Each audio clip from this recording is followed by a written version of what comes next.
রব্বুল আলামিনের বরত্বের আলোচনা যেই জায়গায় হয়, নবীজির হাদিস নিয়ে যেই জায়গায় আলোচনা করা হয়, ওই জায়গাগুলোর দাম আল্লাহ রব্বুল ইজ্জার কাছে এতটা দামি যে আল্লাহ পাক রব্বুল আলামিন এমন মজলিসে আসলে আর বসলে 60 বছরের নফল ইবাদতের সওয়াব ওই ব্যক্তির আমলনামায় আল্লাহ পাক রব্বুল আলামিন দান করেন। চিল্লা বলেন সুবহানাল্লাহ।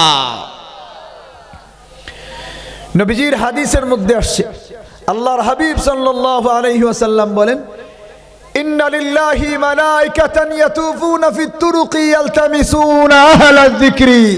আল্লাহর হাবিব বলেন, এই মজলিসগুলোর এতটা দাম আল্লাহ রাব্বুল ইজ্জাতুল জালালের কাছে যে যখন কোরআনের কোনো মজলিসের আলোচনা হয়ে যায়, আলোচনা শুরু হয়ে যায়, ওই মজলিসে যদি দুনিয়ার মানুষগুলো আসে আর বসে, আল্লাহর হাবিব বলেন আল্লাহ পাক রব্বুল আলামিনের পক্ষ থেকে বিশেষ একদল ফেরেশতা আছেন যারা এতটা বিশেষ, আল্লাহ পাক রব্বুল আলামিন তাদেরকে বানিয়েছেন যে এই বিশেষ ফেরেশতাদের দল ইয়ালতামিসুনা আহলায যিকরি, রাস্তায় রাস্তায় ঘোরে আর এই সকল মানুষদেরকে খুঁজতে থাকে। একটা পর্যায়ে যখন কোনো একটা দল কোরআনের মজলিসকে খুঁজে পেয়ে যায়, তখন তারা নাদা বিহিম, সকলকে ডাক দিয়া বসে, আশেপাশের ফেরেশতাদেরকেও ডাক দেয়। এইখানের ফেরেশতাগুলো আশেপাশের ফেরেশতাদেরকে ডাকে। বুখারীর বর্ণনায় এসেছে, তারা বলে তাআলাউ হালুম্মু, আসো, আল্লাহর কোরআনের জিকিরের আলোচনার মজলিস পাওয়া গেছে, আসো এই মজলিসটাকে বেষ্টন করতে হবে। আল্লাহ তাআলা এই মজলিসের দাম বাড়িয়েছেন, এজন্য তখন বাকি ফেরেশতারা ওই মজলিসের চতুর্পাশ এটাকে বেষ্টন করে নেয়। একটা পর্যায়ে আল্লাহ পাক রব্বুল আলামিনের আরশে আজিম পর্যন্ত পৌঁছে যায়। বলুন সুবহানাল্লাহ। এই মজলিসগুলোর দাম এতটাই বেশি আল্লাহ পাক রব্বুল আলামিনের কাছে। আল্লাহর হাবিব সাল্লাল্লাহু আলাইহি ওয়াসাল্লাম ইরশাদ করেন, আল্লাহর হাবিব বলেন, হাদিসে কুদসির বর্ণনা, স্বয়ং আল্লাহ পাক রব্বুল আলামিনের কথা আল্লাহর হাবিবের জবানিতে আল্লাহ বলেছেন, আনা ইনদা জান্নি আবদি বি ওয়া আনা মাআহু হিনা ইয়াযকুরুনি।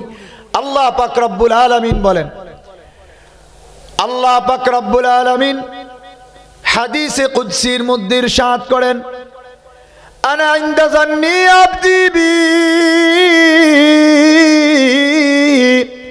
ওয়া আনা মাআহু হিনা ইয়াযকুরুনি। আল্লাহ পাক রব্বুল আলামিন দুল জালাল বলেন, দুনিয়ার জমিনের মানুষদেরকে আমার হাবিব আপনি জানায়া দেন, আমার দুনিয়ার বান্দাগুলো আমি আল্লাহর উপরে যতটা তাওয়াক্কুল রাখবে, আমি আল্লাহর কাছে তাদের আশাটা যেমন হবে, আমি আল্লাহ পাক রব্বুল আলামিন তাদের সাথে অনুরূপ মুআমালা করা শুরু করে দেব। বলুন সুবহানাল্লাহ। হাদিসে কুদসির বর্ণনায় আল্লাহ পাক রব্বুল আলামিন বলেন, দুনিয়ার মানুষগুলো যারা আল্লাহ পাক রব্বুল আলামিনের কাছে এই বিশ্বাস রাখে যে আমার মালিক, খাঁটি দিল নিয়ে আল্লাহর দরবারে তওবা করেছি, আমার মালিক আমাকে ক্ষমা করে দিবেন, আল্লাহ রব্বুল ইজ্জা বলেন যারা আমার উপরে এমন বিশ্বাস রাখবে, আমি ওই বান্দাগুলোর গুনাহগুলোকে ক্ষমা না করা পর্যন্ত আমি রহমানের দিলের কুদরতি দিলের জ্বলন আর থামে না। চিল্লায়া পড়ুন না সুবহানাল্লাহ। আল্লাহ পাক রব্বুল আলামিন বলেন, আল্লাহর হাবিব হাদিসের মধ্যে জানান, আল্লাহ পাক রব্বুল আলামিন বলেন, বান্দা যখন আল্লাহ পাক রব্বুল আলামিনের দিকে আগায়া যাইতে থাকে, বান্দাটা যখন আল্লাহ পাক রব্বুল আলামিনের দিকে আগায়, এই যে আজকের মাহফিলে বাড়ি থেকে বের হয়েছেন, আজকের মাহফিল পর্যন্ত এসেছেন, কোন বান্দা এই মাহফিলে আসবার জন্য দৌড়ে দৌড়ে আসি নাই আমরা, কথা ঠিক কিনা? দৌড়ে আসছি আমরা, বাড়ি থেকে বের হয়েছি, স্বাভাবিক গতি নিয়ে আসছি। আল্লাহর হাবিব বলেন যে আল্লাহ তাআলা ইরশাদ করেছেন যে এই যে আল্লাহ পাক রব্বুল আলামিনের বরত্বের কথা হচ্ছে, এইটা শুনবার জন্য যারা আসছে, বাড়ি থেকে বের হয়ে তো ওরা দৌড়ায় আসে নাই, হেঁটে হেঁটেই আসছে। তো এই বান্দাগুলো যখন আসে, আল্লাহ পাক রব্বুল আলামিনও তাদের দিকে আগায় যান। কতটা আগায় আসেন আল্লাহ পাক রব্বুল আলামিন, আমার মহান মালিক ওই বান্দাগুলোর দিকে কতটা আগায় যান। আল্লাহর হাবিব সাল্লাল্লাহু আলাইহি ওয়াসাল্লাম হাদিসের মধ্যে জানান, দুনিয়ার মানুষগুলো যখন আল্লাহ পাক রব্বুল আলামিনের বড়ত্বের আলোচনা শুনবার জন্য, আল্লাহর জিকির করবার জন্য কোন মজলিসের দিকে আগায়া যায়, আল্লাহ পাক রব্বুল আলামিন বলেন, কোন বান্দা যদি আমার দিকে আগায় আসে, এক বিঘত পরিমাণ আমি আল্লাহ কুদরতের মালিক আমি আল্লাহ ওই বান্দার প্রতি আগায়া যাই এক হাত পরিমাণ। চিল্লায়া বলেন সুবহানাল্লাহ। আল্লাহর হাবিব বলেন, আল্লাহ ইরশাদ করেছেন, ইন তাকাররাবা মিন্নি, বান্দা যদি আমার দিকে আগায় আসে, বান্দা যদি আমার দিকে আগায় আসে জিরান, এক হাত পরিমাণ, বান্দা যদি আমার দিকে এক হাত পরিমাণ আগায় আসে, আমি আল্লাহ বান্দার দিকে কতটুকু আগায় যাই? আল্লাহ পাক রব্বুল আলামিন বলেন, তাকাররাবতু মিনহু বাআ, বান্দা আমার দিকে আগায় আসছে এক হাত, আমি আল্লাহ বান্দার দিকে আগায় যাই এক গজ পরিমাণ। সুবহানাল্লাহ। শুধু তাই নয়, শুধু তাই নয়, আমার মালিক কুদরতের মালিক জানান,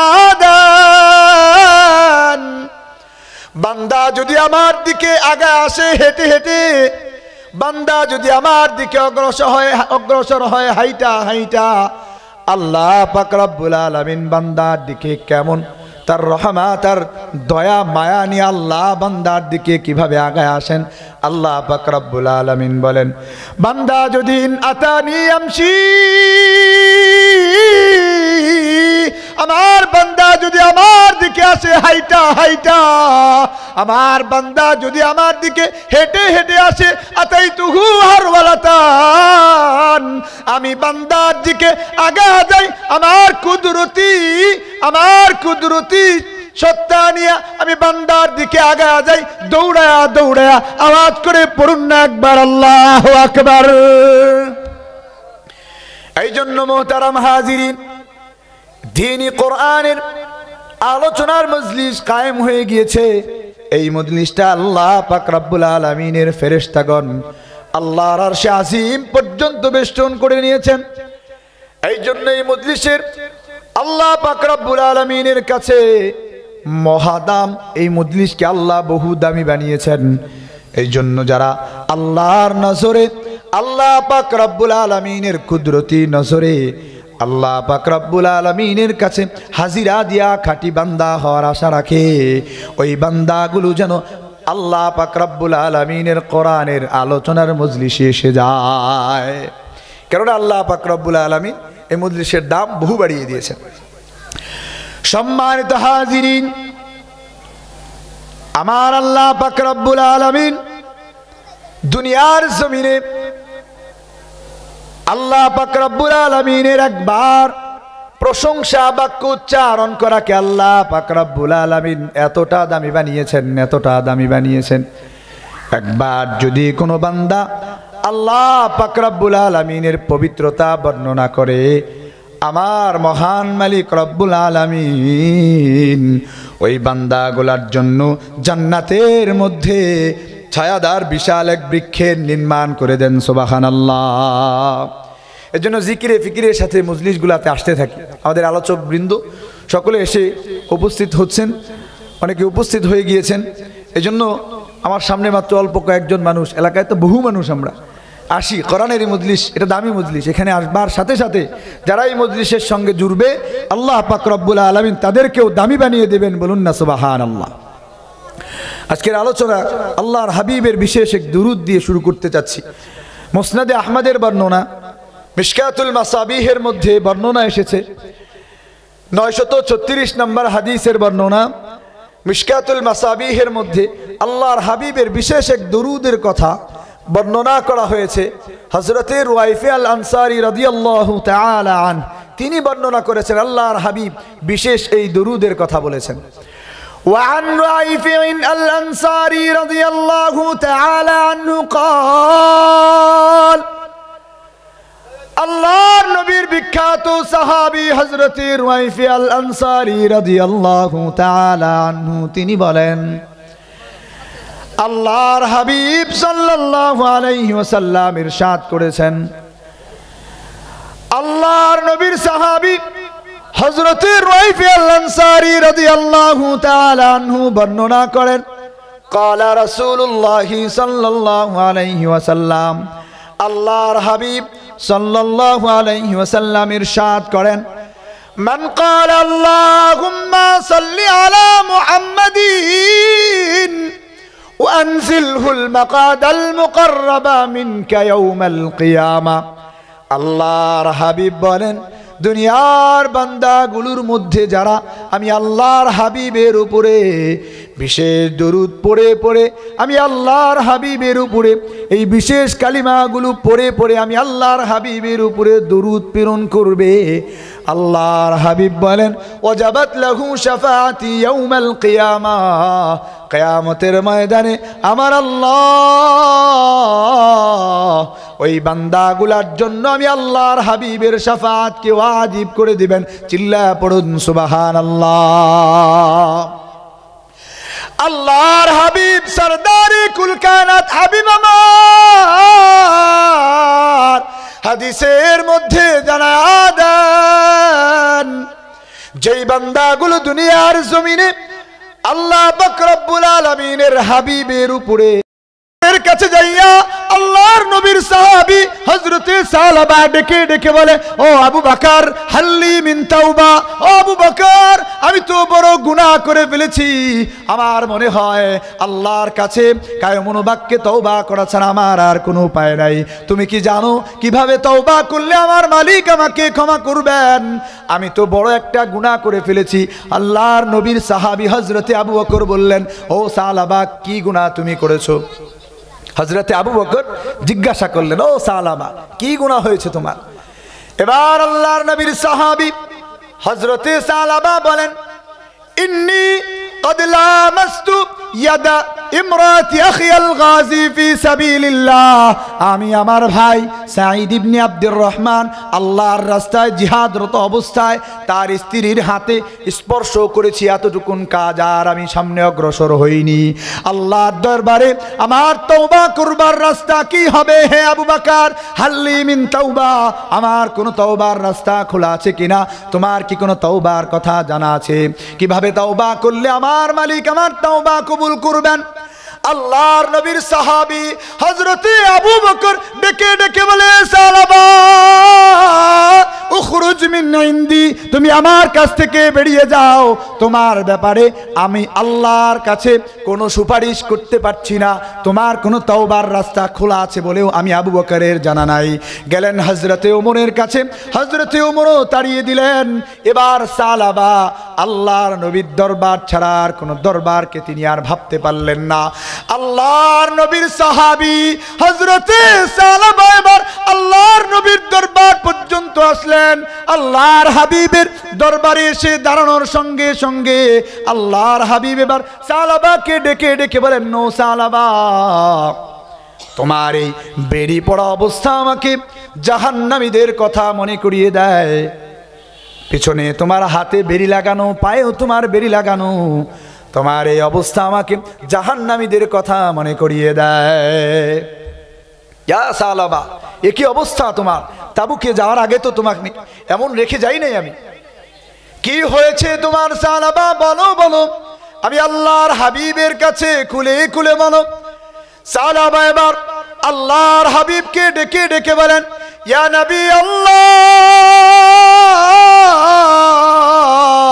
ওগো আল্লাহর নবী, আমি সালাবা আপনাকে সব স্পষ্ট করে বলছি, আমি সালাবা আমি আমার ভাই মুজাহিদ সাহাবী সাঈদ ইবনে আব্দুর রহমানের বাড়িতে অবস্থান করা অবস্থায় এমন একটা গুনাহ করেছি। ওগো আল্লাহর নবী, ইন্নী ক্বাদ লামাস্তু ইমরাতা আখি আল গাজী ফি সাবিলিল্লাহ, আমি আমার ভাই সাঈদ ইবনে আব্দুর রহমানের স্ত্রীর হাতের মধ্যে স্পর্শ করেছিলাম। আমি সাঈদ ইবনে আব্দুর রহমানের স্ত্রীর হাতের মধ্যে স্পর্শ করে সামনে আর অগ্রসর হইনি, আল্লাহর ভয়ে আমি ফিরে এসেছি। হাল্লি মিন তাওবা ইয়া রাসূলুল্লাহ, ওগো আল্লাহর হাবিব, আমার জন্য কোনো তওবার রাস্তা খোলা আছে কিনা? আল্লাহর হাবিব সাল্লাল্লাহু আলাইহি ওয়াসাল্লাম এবার তার দিক থেকে নূরময় চেহারাটাকে আল্লাহর হাবিব ফিরিয়ে নিলেন। সালাবা যখন আল্লাহর হাবিবের দরবারে সামনে দাঁড়ানো, আল্লাহর হাবিব এবার তার নূরময় বরকতি চেহারাটাকে সালাবার থেকে ফিরিয়ে দিলেন। সালাবার আর বুঝবার বাকি রইল না যে আল্লাহর হাবিব আমার উপরে নারাজ, আমার জন্য বুঝি আর কোনো তওবার দুয়ার খোলা নেই। হযরতে সালাবা আল আনসারী রাদিয়াল্লাহু তাআলা আল্লাহর নবীর চেহারা ফিরানা দেখে হযরতে সালাবার ঠিক থাকতে পারলেন না, চিৎকার দিয়ে আল্লাহর নবীর দরবার ছেড়ে বেরিয়ে আসলেন। আল্লাহর নবীর সাহাবী হযরতে সালাবা আল্লাহর নবীর দরবার থেকে বেরিয়ে আসবার পরে আরশে আজিমের দিকে তাকায় আল্লাহকে ডেকে ডেকে বলেন, ইলাহি আনতা আনতা ওয়া আনা আনা, আনতাল আওয়াদু বিল মাগফিরা ওয়া আনাল আওয়াদু বিয-যুনুব। হে আমার মালিক, আপনি তো আপনি আর আমি তো আমি বারবার বারবার করে তওবা ভেঙে গুনাহ করি, আমি আবার গুনাহ করেছি। মহান মালিক, আপনি তো ক্ষমাকারী, আপনি আমাকে আবার ক্ষমা করে দেন। হযরতে সালাবা আল্লাহকে ডেকে ডেকে এই কথাগুলো বলছিলেন। আর হযরতে সালাবা মদিনা তরক করে দিলেন, আল্লাহর হাবিবের নূরময় চেহারা আমার দিক থেকে ফিরে গেছে, আমার বুঝি আর তওবা নসিবে নাই। হযরতে সালাবা এবার আল্লাহ তাআলাকে ডেকে ডেকে পাহাড়ের দিকে চলে গেলেন। পাহাড়ের পাদদেশের গিরিপথ ধরে তিনি হাঁটতে লাগলেন, হারিয়ে গেলেন মদিনার থেকে। আর মদিনায় সালাবাকে দেখা যায় না। পাহাড়ের পাদদেশ দিয়া হযরতে সালাবা হাঁটেন। পাহাড়ের চূড়ায় উঠে আল্লাহ পাক রব্বুল আলামিনের নৈকট্য লাভের জন্য, আল্লাহর তওবা পাওয়ার জন্য, আল্লাহর পক্ষ থেকে ক্ষমা পাওয়ার জন্য হযরতে সালাবা আরশে আজিমের দিকে তাকায়া তাকায়া বারবার এই কথাগুলো বলেন। আল্লাহ পাক রব্বুল আলামিন সালাবার এই তওবাটাকে এতটা কবুল করলেন, সালাবার অনুশোচনাকে আল্লাহ পাক রব্বুল আলামিন এতটা কবুল করলেন, হযরতে সালাবার এই তওবাকে আল্লাহ পাক রব্বুল আলামিন কবুল করিয়া দুনিয়ার জমিনে আল্লাহ পাক রব্বুল আলামিন আরশে আজিম থেকে জিবরিল আমিনকে ঘোষণা করে দিলেন, যাও জিবরিল আমিন যাও, আমার হাবিবের কাছে সালাবার ব্যাপারে তার তওবা গ্রহণ হয়ে গিয়েছে, এই ব্যাপারে সংবাদ প্রেরণ করে দিয়ে আসো। আওয়াজ করে বলুন সুবহানাল্লাহ। এই জন্য দুনিয়ার মানুষেরা যারা আল্লাহ পাক রব্বুল আলামিনের দরবারে, আল্লাহ পাক রব্বুল আলামিনের কাছে কায়ম মনোবাক্যে তওবা করতে পারবে, আমার আল্লাহ কুদরতের মালিক ওই বান্দাগুলোর তওবাকে কবুল করবেন, এতটা কবুল করবেন। আমার আল্লাহ পাক রব্বুল আলামিন দুনিয়ার জমিনের মানুষগুলোকে তওবা কবুল করে এতটা গুনাহমুক্ত বানিয়ে দিবেন যে আমার আল্লাহ পাক রব্বুল আলামিন তাদের মৃত্যু বরণদেরই জান্নাতে আল্লাহ পাক রব্বুল আলামিন পৌঁছে দিবেন। সুবহানাল্লাহ। কুল ইয়া ইবাদিয়াল্লাযীনা আসরাফু আলা আনফুসিহিম লা তাকনাতু মির রাহমাতিল্লাহ। আল্লাহ পাক রব্বুল আলামিন বলেন, হে আমার বান্দারা, কত গুনাহ তুমি করেছো। হাদিসে কুদসির বর্ণনা এসেছে, আল্লাহ পাক রব্বুল আলামিন বলেন, লাউ বালাগাত যুনুবুকা আনানাস সামা, তোমার গুনাহ যদি আসমান পর্যন্ত পৌঁছে দেয় বান্দা, কতটা গুনাহ তুমি করেছো, তোমার গুনাহ যদি আসমান পর্যন্ত পৌঁছে যায়, আমি দয়ার মালিক মায়ার মালিক, আমি তোমার প্রতি এতটা দয়াশীল, খাঁটি দিল নিয়ে আমি আল্লাহর কাছে তওবা করব, আমি আল্লাহ পাক রব্বুল আলামিন তোমার তওবাকে কবুল করে নেব। আওয়াজ করে পড়ুন সুবহানাল্লাহ। সম্মানিত হাজিরিন, হযরতে সালাবার এই কায়ম মনোবাক্যে কাদন আর রুদন আল্লাহ পাক রব্বুল আলামিনের দরবারে এতটা গ্রান্টেড হয়েছে, আল্লাহ কবুল করে নিয়েছেন যে আল্লাহ আরশে আজিম থেকে জিবরিল আমিনকে পাঠিয়ে দিয়েছেন, যাও জিবরিল যাও, আমার হাবিবকে জানায়া দাও সালাবার তওবা আমি আল্লাহ কবুল করে নিয়েছি। সুবহানাল্লাহ। হযরতে সালাবা আল আনসারী রাদিয়াল্লাহু তাআলা পাহাড়ের চূড়ায় বসে আল্লাহ পাক রব্বুল আলামিনের কাছে কান্না করেন। জিবরিল আমিন মদিনায় আল্লাহর হাবিবের কাছে আসলেন, আল্লাহর হাবিবকে ডেকে ডেকে আল্লাহর পয়গাম শোনালেন। জিবরিল আমিন আল্লাহর হাবিবকে ডেকে ডেকে বলেন, ও আল্লাহর হাবিব, আল্লাহ তাআলা আপনার জন্য প্রত্যাদেশ দিয়েছেন, নহি পাঠিয়েছেন। আল্লাহর হাবিব যখন আল্লাহ পাক রব্বুল আলামিনের প্রত্যাদেশ শুনবার জন্য জিবরিল আমিনের দিকে মনোনিবেশ করলেন, আল্লাহর ফেরেশতা জিবরিল আমিন আল্লাহর হাবিবকে ডেকে ডেকে আল্লাহর পয়গাম শোনান। আল্লাহ পাক রব্বুল আলামিন ডেকে ডেকে বলছেন, ইয়া হাবিবি, হে আমার হাবিব, আনতা খালাকতাল খালকা আম আনা, আপনি কি বান্দা বানিয়েছেন না আমি আল্লাহ বান্দা বানিয়েছি? হাবিব আমার, বান্দা কি আপনি বানাইছেন না আমি আল্লাহ বান্দা বানাইছি? আল্লাহর হাবিব এবার আল্লাহ পাক রব্বুল আলামিনকে ডেকে ডেকে ডাক দিয়া বললেন, ইলাহি, হে আমার মালিক, আপনি বান্দা সৃষ্টি করেছেন। ও আমার মালিক, আপনি তো গোটা জাহানের মালিক, আপনি তো গোটা জাহানের সমস্ত সৃষ্টিকুলকে আপনি সৃষ্টি করেছেন।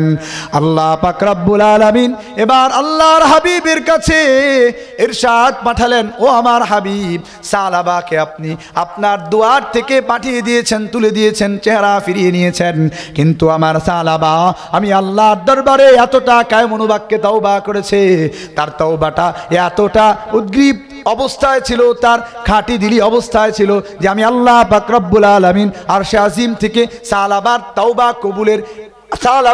তওবা কবুলের ব্যাপারটি আমি আল্লাহ পাক রব্বুল আলামিন আপনাকে জানিয়ে দিলাম। সুবহানাল্লাহ।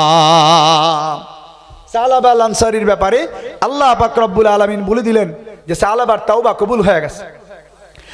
আল্লাহর হাবিব এবার প্রায় পাগল পারা হইয়া সাহাবায়ে কেরামকে ডাকলেন, কে আছো, কোথায়, দাঁড়াও। হে আমার সাহাবায়ে কেরামের দল, কে আছো, দাঁড়াও। সালাবা কোথায়, তাকে খুঁজে নিয়ে আসো। আল্লাহর হাবিব সাল্লাল্লাহু আলাইহি ওয়াসাল্লাম এই ঘোষণা দেওয়ার পরে হযরতে আবু বকর আর হযরতে ওমর দাঁড়ালেন, এদিকে হযরতে সালমান আর হযরতে আলী রাদিয়াল্লাহু তাআলা আনহুমা দাঁড়ালেন। আল্লাহর হাবিব হযরতে আবু বকর আর ওমরকে বসায়া দিয়া এবার আল্লাহর হাবিব হযরতে সালমান আল ফারসি আর ওমরকে বললেন, ও সালমান, ও আলী, যাও যাও আমার সালাবাকে আমার কাছে ফিরিয়ে নিয়ে আসো। আমার সালাবা আল্লাহর কাছে এতটা খাঁটি দিল নিয়ে তওবা করেছে, আমার আল্লাহ পাক রব্বুল আলামিন সালাবার তওবা কবুল করে আল্লাহ তার গুনাহ মুক্তির ঘোষণা দুনিয়ার জমিনে আমার কাছে পাঠিয়ে দিয়েছেন। সুবহানাল্লাহ। হযরতে সালাবা আল আনসারী রাদিয়াল্লাহু তাআলা ওনাকে খুঁজতে পাঠালেন হযরতে আলী আর সালমান আল ফারসিকে। এই দুইজন সাহাবী মদিনা থেকে বেরিয়ে গেলেন। মদিনার থেকে যখন ওনারা বেরিয়ে যান, মদিনার বাইরের অঞ্চলগুলোতে ওনারা খোঁজ করতে লাগলেন, সালাবাকে আর দেখা যায় না। হযরতে সালাবা আল আনসারীকে পাওয়া যায় না। আল্লাহর নবীর সাহাবী হযরতে সালমান আল ফারসি এবং হযরতে আলী রাদিয়াল্লাহু তাআলা আনহুমা এবার পাহাড়ের পাদদেশ দিয়ে হাঁটতে লাগলেন, যেখান দিয়ে সালাবা এসে পাহাড়ের চূড়ায় পৌঁছে গিয়েছে। পথিমধ্যে এক রাখালকে পেলেন।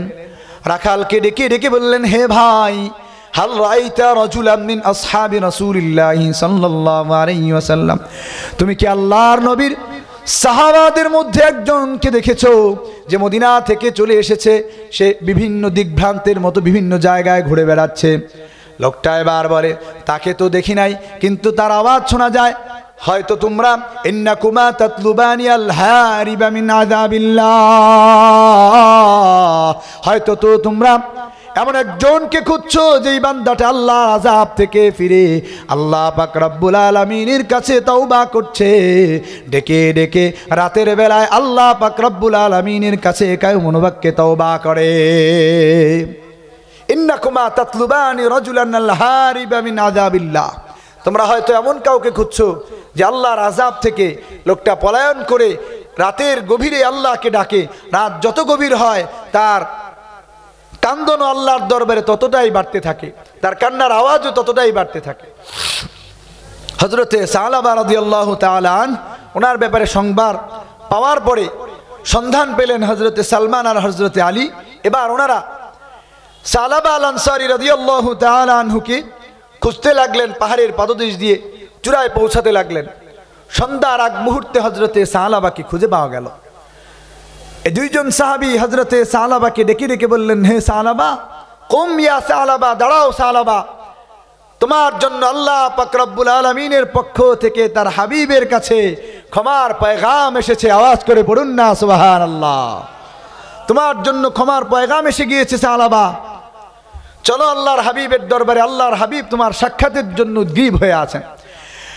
আল্লাহর নবীর সাহাবী হযরতে সালাবা দীর্ঘদিনের না খাওয়া। হযরতে সালাবা এবার ঠিক মতো দাঁড়াতেও পারেন না। হযরতে আলীর কাঁধে ভর দিয়া, সালমান আল ফারসির কাঁধে ভর দিয়া এবার ওনারা দুজন ধরে ধরে সালাবা আল আনসারীকে মদিনার পথে নিয়ে আসলেন। হযরতে সালাবাকে মদিনার পথে যখন ওনারা নিয়ে আসলেন, যেই সময়টাতে ওনারা মদিনায় প্রবেশ করলেন, হযরতে বেলাল মাগরিবের নামাজের আজান দিয়ে দিয়েছেন। হযরতে বেলালের আজানের পরে আল্লাহর হাবিব তার মুসাল্লায় নামাজের জন্য মাগরিবের নামাজে দাঁড়িয়ে গিয়েছেন। এমত মুহূর্তে হযরতে আলী আর সালমান হযরতে সালাবাকে নিয়ে মদিনার মধ্যে প্রবেশ করলেন। পেছনের কাতারে হযরতে আলী দাঁড়ালেন সালাবার ডান পাশে, আর হযরতে সালমান দাঁড়ালেন বাম পাশে। ওনাকে মাঝ বরাবর দাঁড় করিয়ে আল্লাহ পাক রব্বুল আলামিনের কুদরতি পায়ে সিজদা দেওয়ার জন্য ওনারা দাঁড়িয়ে গেলেন। আল্লাহর নবীর সাহাবী হযরতে সালাবা ঠিকমতো দাঁড়াতে পর্যন্ত পারেন না। হযরতে আলীর কাঁধে ভর দিয়া, হযরতে সালমান আল ফারসির কাঁধে ভর দিয়া মাঝখানে দাঁড়ায়া যখন মাগরিবের নামাজ পড়বার জন্য দাঁড়ায়া গেলেন, আল্লাহর নবীর ইমামতিতে হযরতে সালাবা মাগরিবের নামাজের জন্য যখন দাঁড়ায়া যান, হযরতে সালাবা নামাজের মধ্যে দাঁড়ানো অবস্থায় আল্লাহর হাবিব এবার সামনের কাতার থেকে আল্লাহর হাবিব মাগরিবের নামাজে প্রথম রাকাতে সূরা তাকাসুরের প্রথম আয়াত তেলাওয়াত করছিলেন। আল্লাহর হাবিব যেই না সূরা তাকাসুরের প্রথম আয়াতটি তেলাওয়াত করলেন, আল্লাহকুমুত তাকাসুর, দুনিয়ার প্রাচুর্য তোমাদেরকে আল্লাহ থেকে আল্লাহ বিমুখ বানিয়ে রাখবে, দুনিয়ার প্রাচুর্য তোমাদেরকে আল্লাহ থেকে ফিরিয়ে রাখবে। যখন আল্লাহ পাক রব্বুল আলামিনের কালামে হাকিমের সূরা তাকাসুরের এই প্রথম আয়াতটি হযরতে নবী করিম সাল্লাল্লাহু আলাইহি ওয়াসাল্লাম তেলাওয়াত করলেন। আল্লাহর হাবিবের পাক জবানিতে সূরা তাকাসুরের প্রথম আয়াতের তেলাওয়াত শুনিয়া হযরতে সালাবা একটা বিকট আওয়াজে চিৎকার করলেন। আল্লাহর হাবিব এবার নামাজের মধ্যে যখন সামনের দিকে অগ্রসর হন, আল্লাহর হাবিব দ্বিতীয় আয়াতটি তেলাওয়াত করলেন, হাত্তা যুরতুমুল মাকাবির, যতক্ষণ না পর্যন্ত তোমরা কবরে গিয়া পৌঁছাবা ততক্ষণ পর্যন্ত তোমাদের আল্লাহ বিমুখতা শেষ হবে না। দুনিয়ার প্রাচুর্য তোমাদেরকে যে আল্লাহ ভুলিয়ে দিয়েছে, এই অবস্থা থেকে তোমরা আর ফিরতে পারবে না। কবরের মাটি তোমাদের মুখে গেলেই আল্লাহর দরবারে তোমরা হাজির হয়ে যাবে। হযরতে সালাবা আল আনসারী রাদিয়াল্লাহু তাআলা আনহু এবার সূরা তাকাসুরের দ্বিতীয় আয়াতের তেলাওয়াত শুনিয়া বিকট আওয়াজের একটা চিৎকার দিয়া জমিনের মধ্যে হযরতে সালাবা লুটা বললেন। আল্লাহর হাবিব এবার নামাজকে যখন শেষ করলেন, আল্লাহর হাবিব এবার পিছনের দিকে তাকায়া দেখেন সালাবা মাটির মধ্যে পড়া।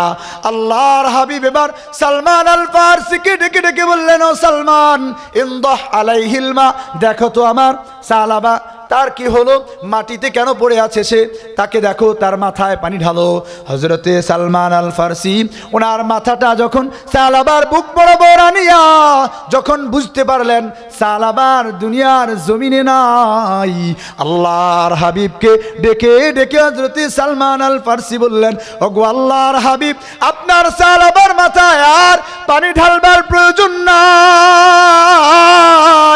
ওগো আল্লাহর হাবিব, তওবার আগুনে পুরে পুরে আপনার সালাবা দুনিয়ার জমিনের মায়া ত্যাগ করে রফিকে আলা মহান রব্বুল আলামিনের দরবারে আল্লাহর প্রিয় পাত্র হয়ে দুনিয়ার জমিনকে বিদায় জানিয়ে মৃত্যুবরণ করেছেন। চিল্লায় পড়ুন না সুবহানাল্লাহ।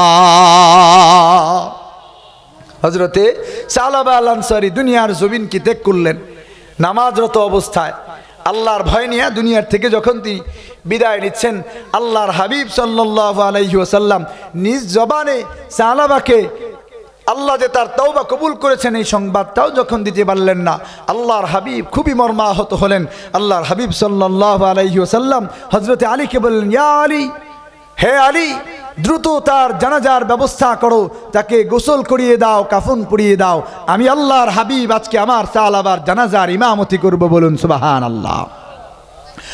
হযরতে সালাবা আল আনসারী রাদিয়াল্লাহু তাআলা উনি যখন নিথর দেহে পড়ে আছেন, ওনার ছোট্ট মেয়েটা খিমসানা এবার বাড়ি থেকে এসে আল্লাহর হাবিবের দুয়ারে দাঁড়াইয়া আল্লাহর হাবিবকে ডেকে ডেকে বলেন, ওগো আল্লাহর হাবিব, যদি আপনার ইজাজত হয় আমি আমার বাবার মলিন মুখখানা শেষবারের মতো একবার দেখতে চাই। আল্লাহর হাবিব হযরতে খিমসানা রাদিয়াল্লাহু তাআলা আনহাকে ইজাজত দিলেন। ছোট্ট মেয়েটি এবার বাবার লাশের কাছে এসে হযরতে খিমসানা এবার বাবার কপালে হাত রেখে হযরতে সালাবাকে ডেকে ডেকে এবার খিমসানা কয়েকটি কথা বললেন। ও বাবা, আপনি তো জানতেন আপনি ছাড়া দুনিয়ার জমিনে আমার আর কেউ নাই। আমার মা আমাকে ছোট রেখেই দুনিয়ার জমিন ত্যাগ করে চলে গিয়েছেন। মায়ের চেহারাটা পর্যন্ত আমার মনে নাই। আমি জানি না আমার মা কেমন ছিলেন। আপনি তো একজন ছিলেন আমার সুখে দুঃখের সাথী। আপনিও দুনিয়ার জমিন থেকে বিদায় নিয়ে চলে গেলেন। আপনি আমাকে দুনিয়ার জমিনে কার কাছে রেখে গেলেন গো বাবা? এই কথাগুলো বলে বলে খিমসানা আল্লাহর হাবিবের পাশে বসেই হযরতে সালাবার কপালে হাত দিয়ে কান্না করছিলেন। আল্লাহর হাবিব এবার খিমসানাকে ডেকে ডেকে বললেন, খিমসানা, তোমার কান্না করবার কোনো কারণ নাই। ও খিমসানা, তুমি জেনে নাও, শুনে নাও, আমি আল্লাহর হাবিব আজকে ঘোষণা করলাম আমার ফাতেমা হলো তোমার বোন, আমার আয়েশা তোমার মা, আমি তোমার বাবার মতো। আজকে থেকে তোমার দুঃখ করবার আর কোনো কারণ নাই। ছোট্ট মেয়ে খিমসানা আল্লাহর হাবিবের এই ঘোষণা শুনবার পরে আল্লাহর হাবিবকে ডেকে ডেকে বলে, ওগো আল্লাহর হাবিব, আপনার এতটুকুন কথা শুনবার পরে আমি আমার জীবনের যত দুঃখ আর যাতনা আছে সব ভুলে গিয়ে আমি আল্লাহ পাক রব্বুল আলামিনের দরবারে চিরকৃতজ্ঞতা প্রকাশ করছি আপনার মেয়ে হযরতে ফাতেমাকে বোন হিসাবে পেয়ে, আপনার বিবি হযরতে আয়েশাকে মা হিসাবে পেয়ে আমি দুনিয়ার জমিনে আল্লাহ পাক রব্বুল আলামিনের কাছে চিরকৃতজ্ঞতা প্রকাশ করছি। সুবহানাল্লাহ। হযরতে সালাবা আল আনসারী রাদিয়াল্লাহু তাআলা ওনার কন্যা, উনি যখন কান্না বন্ধ করলেন আল্লাহর হাবিব দ্রুতই তার দাফন কাফনের ব্যবস্থার জন্য তাগাদা দিতে লাগলেন। হযরতে সালাবাকে কাফন পরানো হলো। আল্লাহর হাবিব সাল্লাল্লাহু আলাইহি ওয়াসাল্লাম এবার সালাবার জানাজা পড়াবার জন্য যখন যাচ্ছেন, হযরতে আলী দূর থেকে আল্লাহর হাবিবকে তাকিয়ে তাকিয়ে দেখলেন। আল্লাহর হাবিব সাল্লাল্লাহু আলাইহি ওয়াসাল্লাম হযরতে সালাবার জানাজা পড়ানোর পরে দাফন করবার জন্য যখন আল্লাহর হাবিব হেঁটে হেঁটে যান, হযরতে আলী দূর থেকে তাকায় রাখেন। আল্লাহর পয়গম্বরের সাহাবী হযরতে আলী এবার দূর থেকে নজর করে দেখেন আল্লাহর হাবিব যখন হাঁটেন ওনার পা মুবারক থেকে জুতা দুটোকে খুলে নিলেন।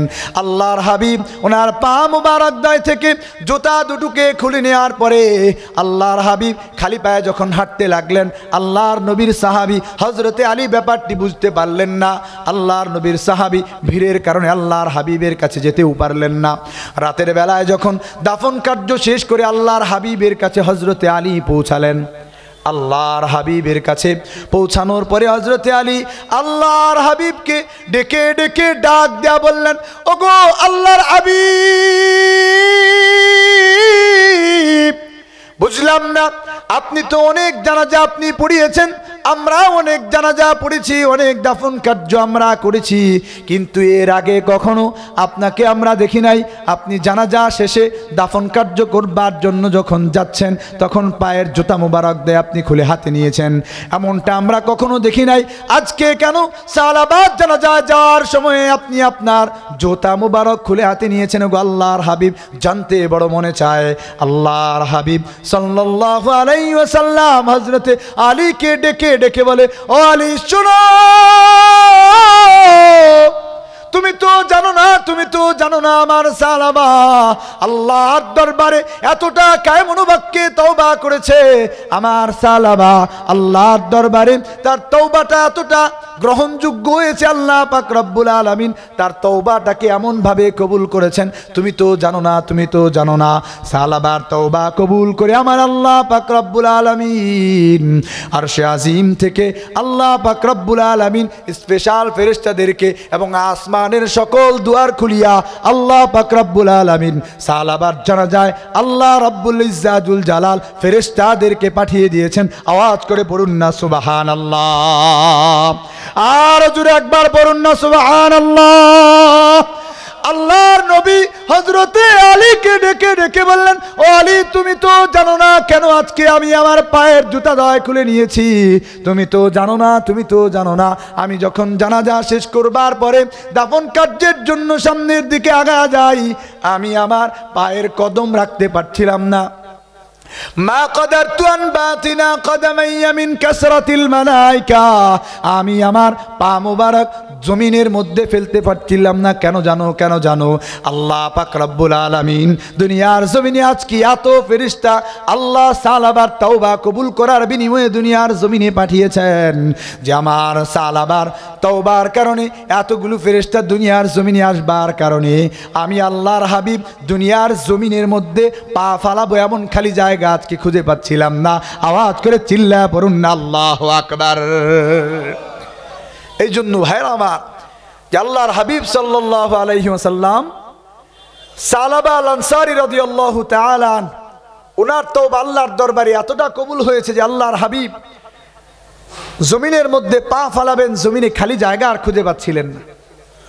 আল্লাহর হাবিব সাল্লাল্লাহু আলাইহি ওয়াসাল্লাম ইরশাদ করেছেন, দুনিয়ার জমিনের মানুষগুলো শোনো, যারা আল্লাহ পাক রব্বুল আলামিনের কাছে খাঁটি দিল নিয়ে তওবা করতে পারবে, মান তাবা তাওবাতান, আল্লাহ পাক রব্বুল আলামিনের কাছে যারা খাঁটি দিল নিয়ে তওবা করলো, গফারাল্লাহু মা তাকাদ্দামা মিন যামবি, আমার আল্লাহ পাক রব্বুল আলামিন তার আগের পরের গুনাহগুলোকে সব আল্লাহ পাক রব্বুল আলামিন মাফ করে দেন। চিল্লায়া বলুন সুবহানাল্লাহ।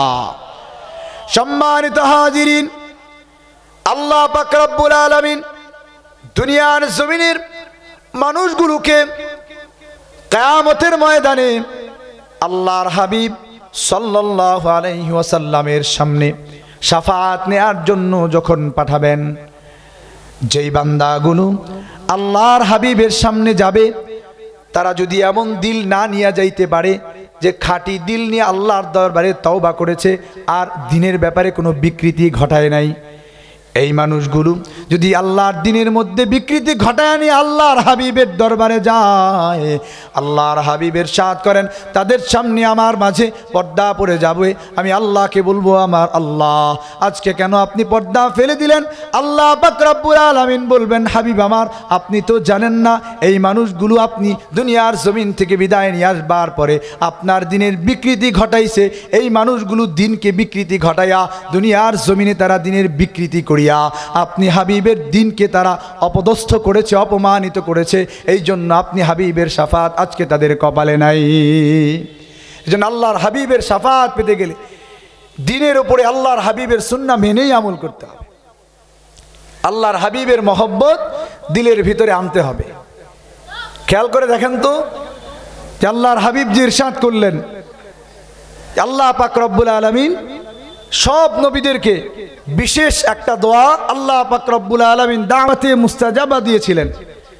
আল্লাহর হাবিব বলেন যে সব দাওয়াতে মুস্তাজাবা নবীরা করে গিয়েছেন দুনিয়ার জমিনে, কিন্তু আমি ওই দাওয়াতে মুস্তাজাবাটা করি নাই।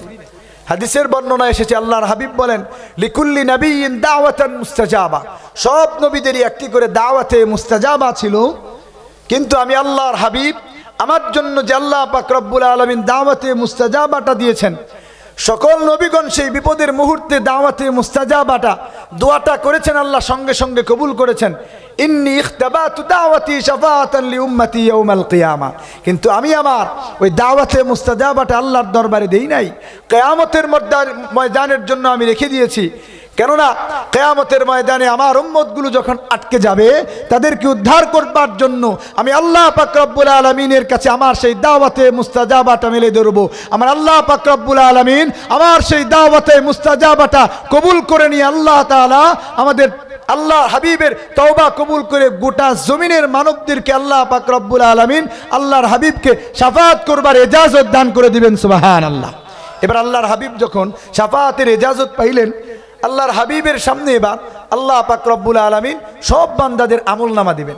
শুরুতে আমি এই কথাগুলো বলছিলাম, কোরআনে আল্লাহ বলেছেন, ফাকাইফা ইযা জিনা মিন কুল্লি উম্মাতিন বিশাহিদ ওয়া জিনা বিকা আলা হাউলাই শাহিদা। হাবিব আমার, আমি যখন আপনাকে শাফাআতের ইজাজত দান করব এবং আপনার উম্মতগুলো আপনার সামনে দাঁড়ানো, তাদের আমলনামাগুলো আপনি আল্লাহর হাবিবের হাতে পেশ করা হবে। আপনি উল্টায় উল্টায় দেখবেন এই পর্যায়ে যখন আমার আপনার আমল নামায় সকালের নামাজ নাই, রাতের নামাজ নাই, আল্লাহর হাবিবের সুন্নাহগুলো আমাদের ভিতরে নাই, এই পর্যায়টাতে খেয়াল করুন তো আল্লাহর হাবিব কি আমাদের জন্য শাফাআত করবেন? কথা বলেন, করবেন? করবেন? আল্লাহ পাক রব্বুল আলামিন আল্লাহর হাবিবের শাফাআত আমাদেরকে নসিবে মিলায়া দেন, বলুন আল্লাহুম্মা আমিন। এজন্য তওবার কথা বলছিলাম যে তওবাটা করেন আল্লাহর দরবারে, তওবাটা করেন, আল্লাহর ভয়টা এবার তো দিলে আনেন। কতদিন লাগবে আর কবরে যাওয়ার জন্য? এই গত কয়েকদিন আগে আমার এক ভাগনা, আমাদের বয়সে কত ছোট, আমার ছোট ভাইটারও ছোট, রোড অ্যাক্সিডেন্ট করছিল, 29 দিন হাসপাতালে থাকবার পরে দুনিয়ার জমিন ত্যাগ করে চলে গেল। আমাদের কত আগে, কত ছোট মানুষ আমাদের কত আগে চলে গেল। সম্মানিত হাজিরিন, আপনার ঘরে আপনার সন্তান নাতিরা জন্ম নিয়েছে, এটা আপনাকে এই কথার মেসেজই দেয় যে এই ঘরে বেশি দিন থাকবার সময় আপনার আর নাই। এই জন্য দিলের ভিতরে আল্লাহর ভয় আনেন, তাকওয়া আনেন। আল্লাহর ভয় নিয়ে যদি দুনিয়ার জমিন থেকে আমরা যাইতে পারি, আল্লাহ পাক রব্বুল আলামিন, আল্লাহ পাক রব্বুল আলামিন ডবল ডবল পুরস্কার দান করবেন। তাফসীরুল কোরআনিল আযীম, তাফসীরে ইবনে কাসিরের বর্ণনা এসেছে, সবচেয়ে মুতাবার প্রসিদ্ধ তাফসীর গ্রন্থ সূরা আল আরাফের 201 নম্বর আয়াতের মাথাতে আল্লাহর হাবিব সাল্লাল্লাহু আলাইহি ওয়াসাল্লামের উপরে নাজিল হওয়া কোরআনের সূরা আল আরাফের 201 নম্বর আয়াত, এই আয়াতের মাথাতে তাফসীরে ইবনে কাসিরের মধ্যে আল্লামা ইবনে আসাকির তার লেখা কিতাব তরজমায়ে জামে আমর ইবনে জামের মধ্যে উল্লেখ করেছেন, এই ঘটনাটিকে উল্লেখ করেছেন আল্লামা ইবনে কাসির রাহিমাহুল্লাহ। সূরা আল আরাফের 201 নম্বর আয়াতে আল্লাহ কি বলেছেন আগে শুনুন, সেটা শুনি।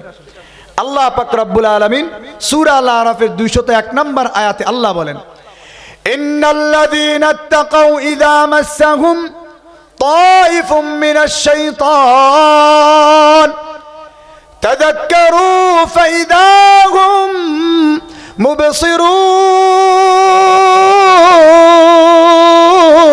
মুবসিরুন। আল্লাহু আকবার। আল্লাহ পাক রব্বুল আলামিন সূরা আল আরাফের 201 নম্বর আয়াতে আল্লাহ বলেন, দুনিয়ার জমিনের মানুষগুলো যারা আমি আল্লাহ পাক রব্বুল আলামিনকে ভয় করবে, শয়তান যদি তাদেরকে পেয়েও বসে, শয়তান যদি তাদেরকে প্ররোচনা দিতে চায়, তখন তারা আল্লাহর ভয় দিলে থাকবার কারণে আল্লাহ পাক রব্বুল আলামিনের কোরআনের এই আয়াতকে স্মরণে আনতে পারে। আল্লাহর কোরআনের আয়াতের এই স্মরণ, আল্লাহ ভীতি তার মধ্যে এমন অবস্থার সৃষ্টি করে যে দুনিয়ার মধ্যে এই মানুষটা আর গুনাহের কাজটা করতে পারে না। এমন অবস্থা যদি কোনো বান্দার হয়ে যায়, আল্লাহ পাক রব্বুল আলামিন তাদেরকে কেমন পুরস্কার দান করবেন, কেমন পুরস্কার দান করবেন। সূরা আর রহমানের 47 নম্বর আয়াতে আল্লাহ পাক রব্বুল আলামিন বলেন, ওয়ালিমান খাফা মাকামা রাব্বিহি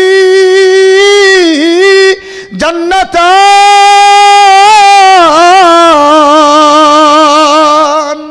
আল্লাহ পাক রব্বুল আলামিন বলেন, যেই বান্দাগুলো দুনিয়ার জমিনে আমি আল্লাহর ভয় নিয়া, আমি আল্লাহর ভয় দিলে রাখিয়া গুনার থেকে বাঁচিয়ে আমি আল্লাহ পাক রব্বুল আলামিনের দরবারে আসবে, আমি আল্লাহ কিয়ামতের ময়দানে আমি আল্লাহর ভয় তাদের দিলে থাকবার কারণে তাদেরকে আমি কতটা পুরস্কার দান করব।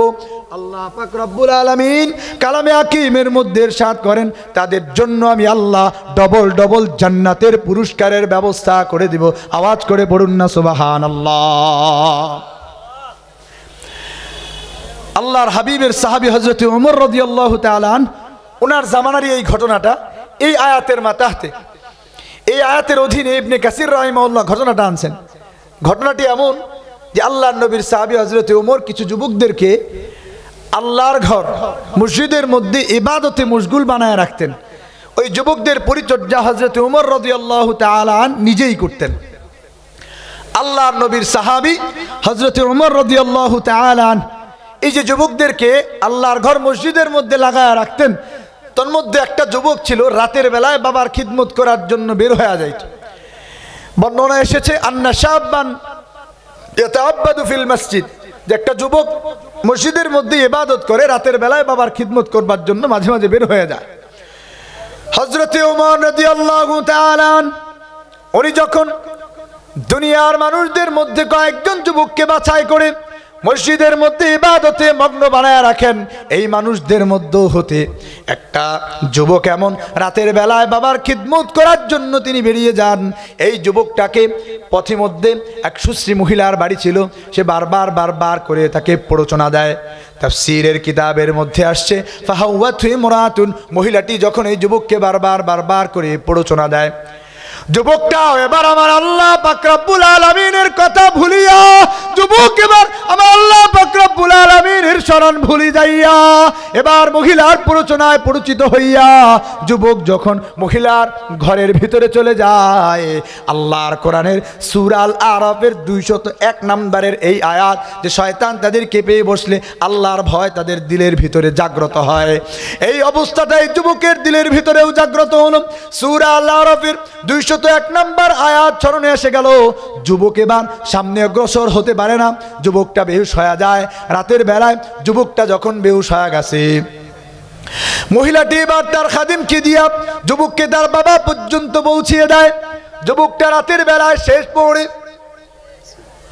জাগ্রত, যুবকটা শেষ পড়ে এবার হুঁশে ফিরে আসবার পরে আল্লাহর নবীর সাহাবী হযরতে উমরের জামানার এই যুবকটা রাতের বেলায় শেষ প্রহরে জাগ্রত হওয়ার পরে বাবাকে পুরা ঘটনা বর্ণনা করবার পরে দুনিয়ার জমিন থেকে বিদায় নেয়। হযরতে ওমর রাদিয়াল্লাহু তাআলা সকাল বেলায় ঘটনাটি জানতে পারেন। সকাল বেলায় যখন হযরতে ওমর ঘটনাটি জানতে পারলেন, আল্লাহর নবীর সাহাবী হযরতে ওমর এবার বাবার কাছে আসবার পরে ফাযাবাহু ফি, সন্তানের ব্যাপারে তার বাবাকে সে সান্ত্বনা দেওয়ার পরে আল্লাহর নবীর সাহাবী হযরতে ওমর কবরের পাশে গিয়ে দাঁড়ালেন। ফাসাল্লা বিমান মা, এবার কবরের পাশে দাঁড়াইয়া সাহাবায়ে কেরামের জামাত নিয়ে জানাজা পড়বার পরে আল্লাহর নবীর সাহাবী হযরতে ওমর আল্লাহর কোরআনের এই আয়াত সূরা আর রহমানের 47 নম্বর আয়াতের বাস্তবতা দুনিয়ার জমিনে দেখাইতে চাইলেন। আল্লাহর নবীর সাহাবী হযরতে ওমর এবার কবরের পাশে দাঁড়াইয়া যুবকটাকে ডাক দিয়া বলে, ইয়া ফাতা, হে যুবক, আমার আল্লাহ কোরআনের মধ্যে বলেছেন ওয়ালিমান খাফা মাকামা রাব্বিহি জান্নাতান, যারা আল্লাহ পাক রব্বুল আলামিনের ভয় নিয়ে দুনিয়ার জমিন থেকে বিদায় নেয় তাদেরকে তো আল্লাহ পাক রব্বুল আলামিন ডবল জান্নাতের মুআমালা করেন। হে যুবক, এবার তুমি বলো তোমার অবস্থা কি? ইয়া ফাতা, হে যুবক, তুমি বলো তোমার অবস্থা কি? আমার আল্লাহ পাক রব্বুল আলামিন তোমার সঙ্গে কেমন মুআমালা করেছেন? হযরতে ওমর কবরের সামনে দাঁড়ায়া এই কথাগুলো যখন জিজ্ঞাসা করছিলেন, কবরের ভিতর থেকে এবার যুবকটা হযরতে ওমরকে ডাক দিয়া ফাজাবাহুল ফাতা মিন দাখিলিল কবর, কবরের ভিতর থেকে হযরতে ওমরকে ডাক দিয়া লোকটা ওই যুবকটা বলে, ইয়া ওমর, হে আল্লাহর পয়গম্বরের সাহাবী হযরতে ওমর, আপনি কি জানেন আল্লাহ পাক রব্বুল আলামিন আজকে আমাকে এতটা মর্যাদাবান্বিত করেছেন। আল্লাহ পাক রব্বুল আলামিন আজকে আমাকে এই কবরের ভিতরে আল্লাহর ভয় নিয়ে আসবার কারণে কি দান করেছেন শুনেন, দুনিয়ার মানুষকেও আপনি জানায়া দেন। কদ আতানিহিম আল্লাহ ফিল জান্নাতি মাররাতাইন, আমার আল্লাহ কবরের মধ্যে আমাকে জান্নাতের নিয়ামতগুলো ডবল করে দান করে দিয়েছেন। চিৎকার করে আওয়াজ দিয়ে পড়ুন আল্লাহু আকবার। আল্লাহর ভয় নিয়ে এই যুবক দুনিয়ার জমিন থেকে বিদায় নিছে। আল্লাহ পাক রব্বুল আলামিন যুবকটাকে এবার কবরের মধ্যে মাত্র সকালবেলা এক দাফন হয়েছে, আল্লাহ পাক রব্বুল আলামিন যুবকের কবরের মধ্যে জান্নাতের ডবল পুরস্কারের মুআমালা শুরু করে দিয়েছেন। সুবহানাল্লাহ। সম্মানিত হাজিরিন, এজন্য আপনাদের কাছে আমার বিনীত আরজ যে তওবা করেন, এই মুহূর্তটা থেকে জীবনের মূল পরিবর্তন করেন। আল্লাহ পাক রব্বুল আলামিন সকলের জীবনকে তার রাহে পরিচালনা করবার তৌফিক দান করেন। সবাই জোরে সোরে পড়ুন আল্লাহুম্মা আমিন। সম্মানিত হাজি, একটা আমল শিখাবো আর দুইটা কথা বলবো, শেষ করছি। নামাজের আগে আমরা অজু করি তো না? অজু করি আলহামদুলিল্লাহ। এই যে নামাজের আগে যে অজু করি, অজু করবার আগে দুইটা ছোট্ট কালিমা পড়বো। এই দুইটা কালিমা আল্লাহ পাক রব্বুল আলামিনের কাছে বহু দাম।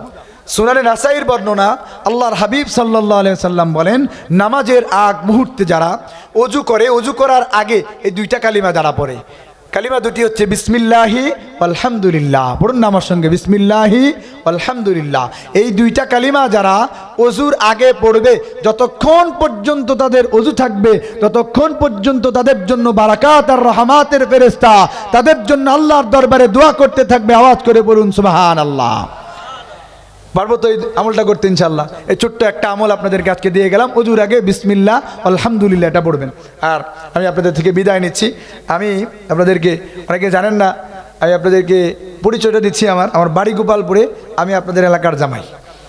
আপনাদের এই যে এই পাশে কুমারগাতির রাস্তার এদিকে আশরাফুল ইসলাম পিন্টু যে আছেন, উনি হচ্ছেন আমার শ্বশুর আব্বা। আমি ওনার বড় মেয়ের জামাই। তো আমার জন্য আপনারা দোয়া করবেন। আপনাদের কাছে আমি দোয়া নেওয়ার জন্য আসছিলাম। আল্লাহ পাক রব্বুল আলামিন এই মাদ্রাসা শুরু লগ্ন থেকে আমি এটার সাথে সম্পৃক্ত, এটার খোঁজ খবর আমি রাখি আসি আলহামদুলিল্লাহ। এখানে অনেক ভালো পড়ালেখা হয়। আপনাদের সন্তানদেরকে ওই জায়গায় দিবেন। এই মাদ্রাসাকে আল্লাহ কবুল করুন। সবাই জোরে বলেন আল্লাহুম্মা আমিন।